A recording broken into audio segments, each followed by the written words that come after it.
The smell of antiseptic still lingers in my nostrils, even though it's been months. The sterile white of the hospital room, the beeping machines, all of it. I can still feel the weight of her hand in mine, cold and clammy. I held her as she took her last breath. And then came the letter. The letter that shattered everything. The letter that made me question everything I thought I knew about my mother-in-law, and about the entire life I'd built with her son. If you're anything like me, you're probably thinking, wow, what did the letter say? Well, let's just say the truth is a bitter pill to swallow. Hit that like button and subscribe, because this is a wild ride. My name is Sarah, and for 15 years, I was married to Mark. We built a life together, a comfortable, predictable life. And at the heart of that life was his mother, Carol. Everyone loved Carol. She was the matriarch, the glue that held our family together. Always baking, always offering advice, always acting like I could never quite measure up. See, Carol, in her own subtle way, never really approved of me. We had a complicated relationship. On the surface, smiles and polite conversation. Underneath, a constant undercurrent of disapproval. From the moment I met her, I could feel it. She'd make little comments, little digs, always implying that I wasn't good enough for her precious Mark. I wasn't ambitious enough, I wasn't family-oriented enough, I wasn't her. We lived in a quaint, little town. Imagine the quintessential American dream, complete with a white picket fence, 2 kids, and a dog that shed constantly. Our house was just a stone's throw from Carol's. Dinner at her place every Sunday was a tradition. Always the same roast chicken, mashed potatoes, and Carol's famous apple pie. And always, the subtle criticisms, the veiled judgments. I can still remember the first time it really got to me. It was a few months after we'd gotten married. I was so excited. I'd spent hours making a lasagna from scratch, something I'd learned from my own mother. I was proud of it. We arrived at Carol's, laden with the dish. The smell of roast chicken already filled the air, mingling with the scent of cinnamon from the pie cooling on the counter. Dinner was going fine, at least I thought so. We were chatting about our week, the kids were running around, and Mark was regaling everyone with a story from work. Then, as I was serving myself some mashed potatoes, Carol piped up, her voice as sweet as the glaze on her ham. "Oh, Sarah, dear, that lasagna looks lovely. Did you buy it? I haven't had much time to cook lately myself." I froze. My smile faltered. "No, Carol, I made it." She blinked, her eyes widening just a fraction. "Oh, my. Well, that's ambitious. But I'm sure it's not as good as my recipes. You know, I'm not sure if you know how to make a proper lasagna. It's a bit complicated. But that's okay, dear. We all have our strengths." And she followed it up with a look that could have won an Oscar for its mix of pity and faint disdain. That night, I lay in bed, the taste of the lasagna I made suddenly sour in my mouth. I thought I had made a delicious lasagna, it was even a pretty good lasagna.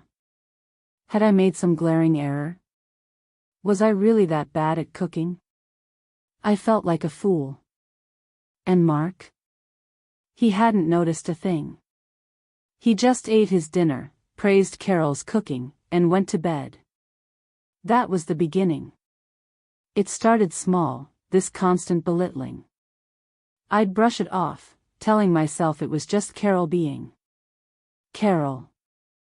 But over time, it chipped away at my confidence. It made me question my choices, my abilities. It made me feel like I was constantly under a microscope, judged and found wanting. And Mark?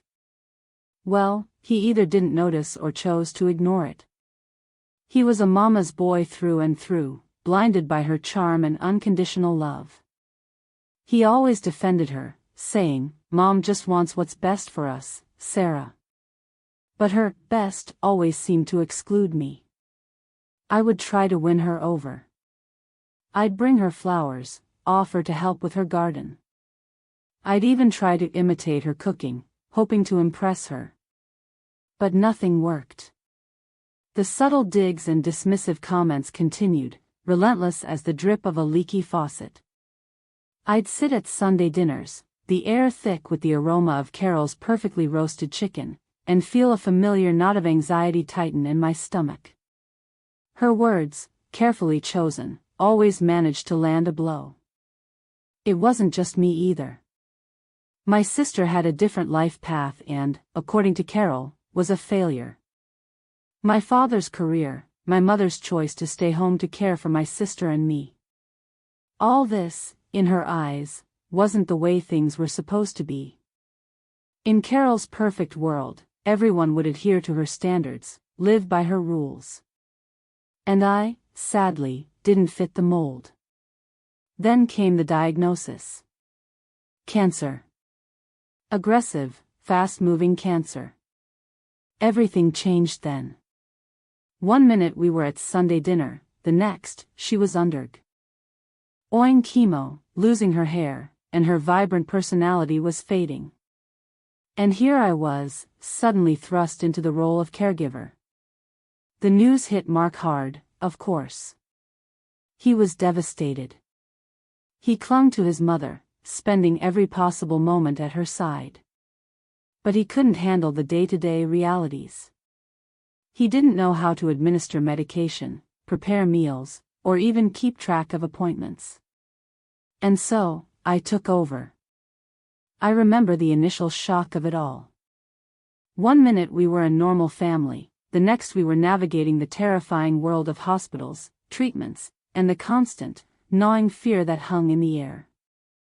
I remember how numb I felt, watching Carol's vibrant personality, her sharp wit, slowly erode. I took over the cooking, the cleaning, the doctor's appointments. I drove her to radiation. I held her hand through the nausea and the fear. The smell of antiseptic became the background music to my life. I spent countless nights sleeping on the uncomfortable hospital chair, listening to the rhythmic beeping of the machines. I'd always wanted to bridge the gap between us, to find some common ground. This was my opportunity. I thought. During those long months, I saw a different side of Carol. A vulnerable side. The chemo had stripped away her defenses, leaving her raw and exposed. She'd confide in me, talk about her regrets, her fears. I learned about her past, about the secrets she kept, about the sacrifices she'd made. And I listened. I listened to her, and I comforted her. I would play cards with her, and we would laugh again. I thought we were finally connecting. I thought we were finally becoming friends, maybe even mother and daughter. I felt her pain, saw her fear, I knew her heart. I was there. We shared tears, we reminisced. I was exhausted, bone-weary, but I felt a growing peace. I was doing the right thing. I was doing what a good daughter-in-law would do. I was doing what a good person would do. I would help her with her wig, gently brushing it, and then help her place it back on her head. One afternoon, I was helping her get comfortable in her bed and she looked at me with tears in her eyes. "Thank you, Sarah. Thank you for everything you have done for me." She squeezed my hand, and I knew that we had bridged the gap. I knew we were friends. The day she passed was the hardest day of my life. The air in the room was thick with grief. Mark was inconsolable, sobbing uncontrollably. I held him, too, just like I had held his mother. I told him it would be okay, that we'd get through this together. I felt a strange mix of sadness and relief. The illness had ravaged her, but the pain was finally over. We held the funeral, and the next few days were spent in a blur. Everything was a haze of tearful condolences and forced smiles. I felt like I was living in a dream. After a whirlwind of funeral arrangements, the will was read. Mark was, of course, the primary beneficiary. And I? I was expecting maybe a sentimental piece of jewelry, a small gesture acknowledging all the time I spent with her. Maybe a thank you note to acknowledge my unwavering care. I'd imagined a quiet moment between Mark and me, sharing a fond memory, a small token of appreciation for the years I'd spent by her side, especially during those final months. Something, anything, to acknowledge the bond we had finally formed. Instead, there was a letter. A letter addressed to me, sealed separately. It was tucked inside the will, carefully placed. I remember staring at the envelope, my hand trembling as I opened it. It was handwritten, the ink slightly smudged. My heart was pounding as I unfolded the thin piece of paper. I sat on the edge of the bed that night, the weight of the silence in the house suffocating me. Mark was asleep, exhausted, next to me. I was restless and couldn't sleep. I skimmed the pleasantries, and then the first sentence that truly hit me, my dearest Sarah, I'm writing this because I know, in my heart, that you are not capable of running this family. My breath hitched. I blinked. I reread the sentence. It was real. And it was just the beginning. I was struck with complete disbelief. It felt like I was in another nightmare. I'd spent months caring for this woman. I had given her every ounce of my love, my compassion, my support. I had been there, day in and day out, offering solace and comfort, and yet, here I was, receiving this hateful letter. The letter went on to detail everything Carol had apparently disliked about me. My lack of ambition. My supposed incompetence with money. My failure to provide Mark with a stable home. She went into detail, listing every single thing that she disliked about me, from the way I decorated the house to the way I raised the children. And the biggest kicker? She didn't trust me to handle any portion of the inheritance, even if it meant benefiting her grandchildren. All the money, her entire estate, would go directly to a trust, controlled by her best friend. Eleanor. Eleanor, a woman who had always treated me with open disdain and was the source of many of Carol's negative judgments. It was like a punch to the gut. I reread the sentence again, trying to grasp the reality of what I was seeing. The implication hung heavy in the air. After all I had done, all the love, all the care, it meant nothing. I felt a wave of nausea wash over me. All the care, all the support, all the love I had poured into Carol during her final months, it was all for nothing. It was all a performance. A charade. The woman I had comforted, the woman I had mourned, the woman whose hand I had held as she took her last breath, didn't trust me. Didn't believe in me. She thought I was a failure, a fraud. The anger, sharp and stinging, was immediate. It was a red-hot, blinding rage. It was a betrayal, a deep and painful wound. I reread the letter a second time. Then a third, desperate time, hoping I had missed something, that I misunderstood something. But no. The words were clear, the intent even clearer. She didn't value me. She didn't respect me. And to add insult to injury, the letter ended with a passive-aggressive line about how she hoped, that I would find a man worthy of her son. I stood there, frozen, the letter clutched in my hand. I felt as if someone had physically punched me in the chest, stealing my breath. I felt the blood drain from my face, my hands trembling as I clutched the hateful letter. Mark was still weeping in the other room, and I had to somehow put on a brave face for him. I had to pretend I was okay. I had to hold my emotions in check and go on with my life as if nothing had happened. I had to keep smiling, keep supporting. It took everything I had not to storm out of the house. I had to hold back the floodgates of fury and hurt. I wanted to scream, to rage, to destroy everything in sight. I wanted to throw the letter across the room, to rip it to shreds, to make Carol's spiteful words disappear. But I couldn't. Not yet. I had to be strong, I had to think. I forced myself to breathe, to take deep, calming breaths.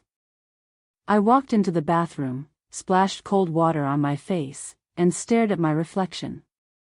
The face staring back at me was pale, marked by fatigue, and the faint lines of sadness.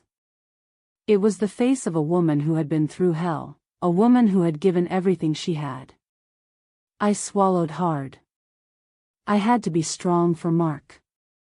The next few weeks were a blur. The initial shock eventually subsided, replaced by a simmering rage. I felt betrayed, humiliated, and utterly used. The more I thought about the letter, the more I realized the extent of Carol's manipulation. She'd spent years undermining me, eroding my confidence. And now, in death, she was still trying to control me. She'd managed to turn our 15 years together into a waste. I wanted to rip that letter up and throw it away.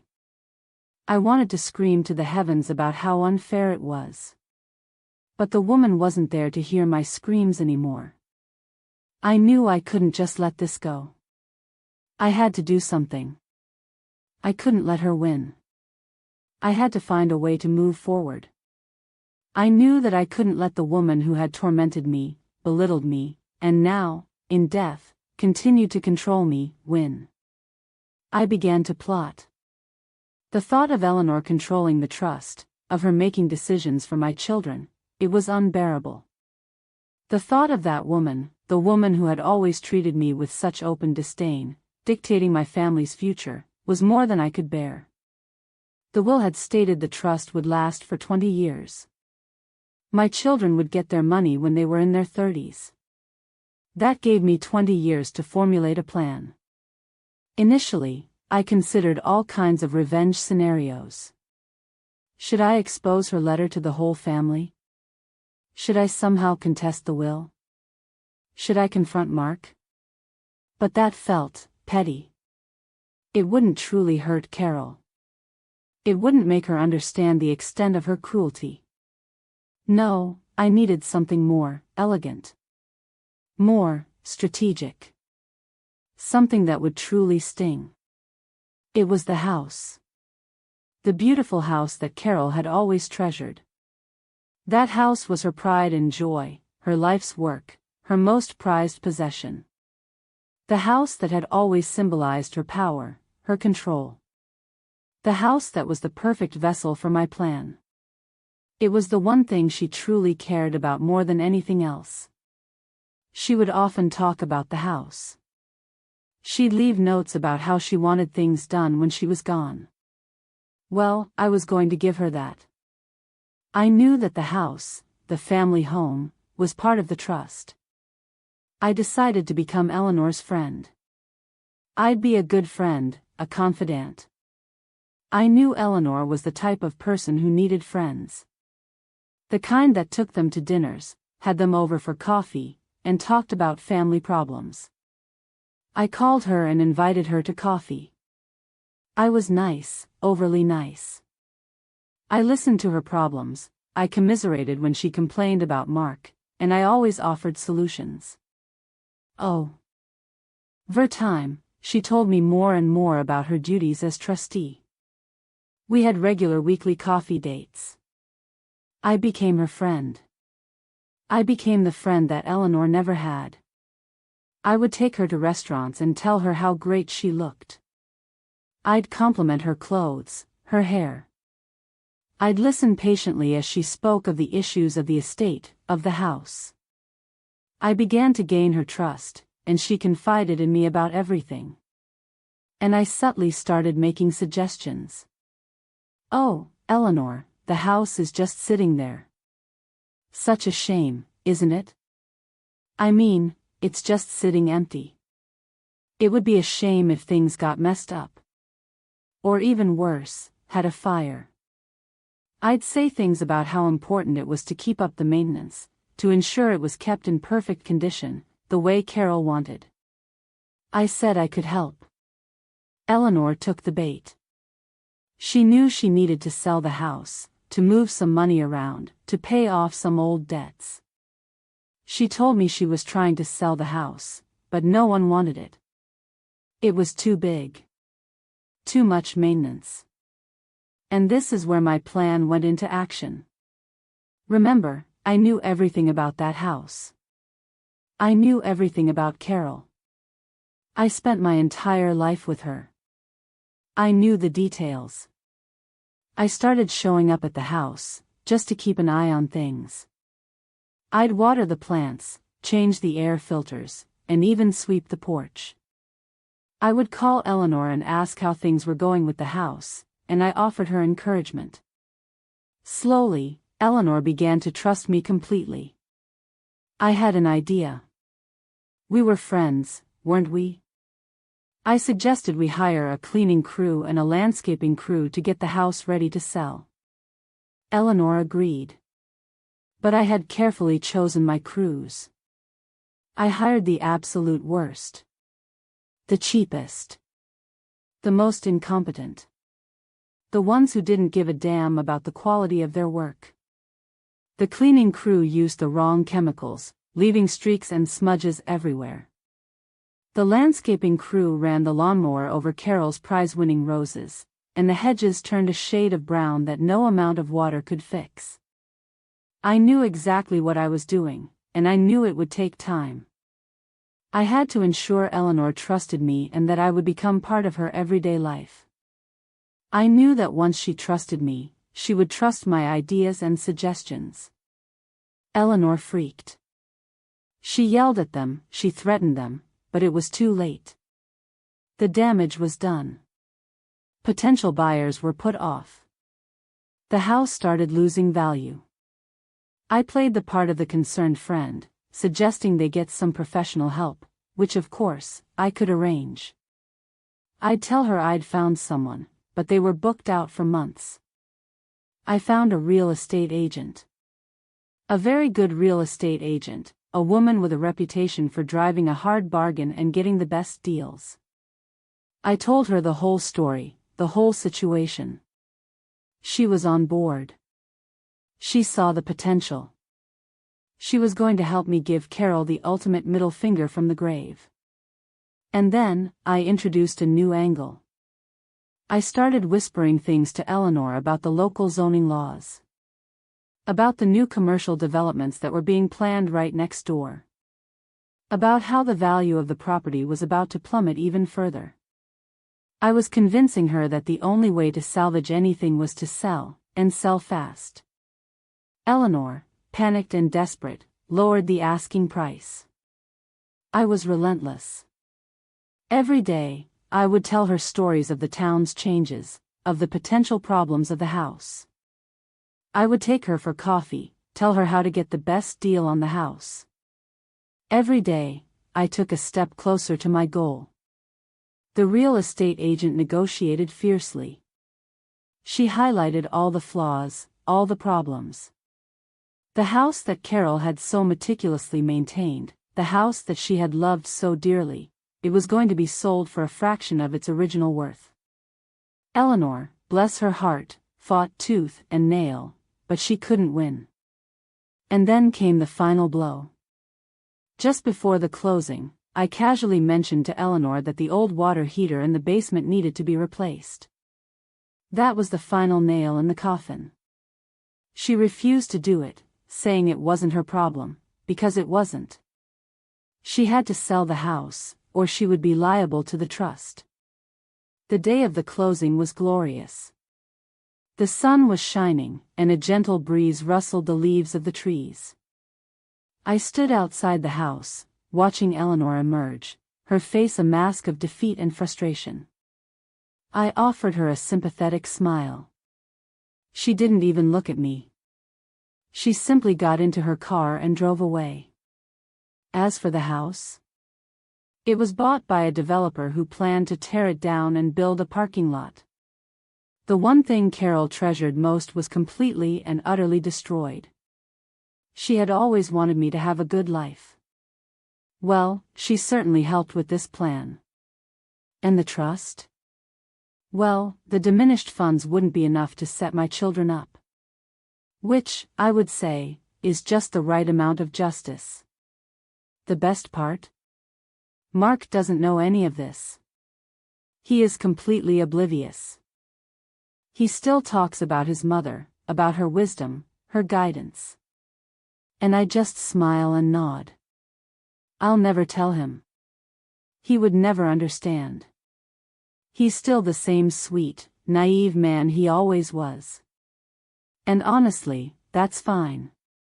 It keeps things simple. My revenge wasn't about money. It wasn't about power. It was about reclaiming my own dignity, my own worth. It was about proving that Carol's judgment didn't matter. That her opinion of me was irrelevant. I wasn't the failure she believed me to be. I was someone who could outsmart her, even from the grave. And let me tell you, it felt damn good. I can still feel the weight of the letter in my hand, the sting of her words. I had to take my breath. I was done. It was over. I've rebuilt my life, on my terms. I found a new passion in my old hobbies. I became the person I had always wanted to be. And you know what? My kids are thriving, I still see my sister regularly, and I am confident in myself. Carol, with her dying breath, tried to control me. Instead, I took that final command and turned it on its head. I took her last, bitter gift and turned it into a victory. I would spend time with my friends, the people who had always supported me, the people who had always believed in me. I would go hiking, paint, and read. I began to laugh again, to feel joy. I would work in my garden. I even opened up my own Etsy shop. It was my life, and I was making the most of it. I learned to embrace my strengths, to trust my instincts, and to believe in myself. I realized that Carol's opinion of me was just that, an opinion. It didn't define me. It didn't determine my worth. So, that's my story. A story of betrayal, revenge, and a whole lot of apple pie. And if you've ever been underestimated, excluded, or judged by someone who thought they knew you, leave me a comment below. Tell me your own story. And if you enjoyed this, don't forget to like, subscribe, and hit that notification bell so you don't miss the next one. Who knows, maybe I'll have a story for you to share. Thanks for listening.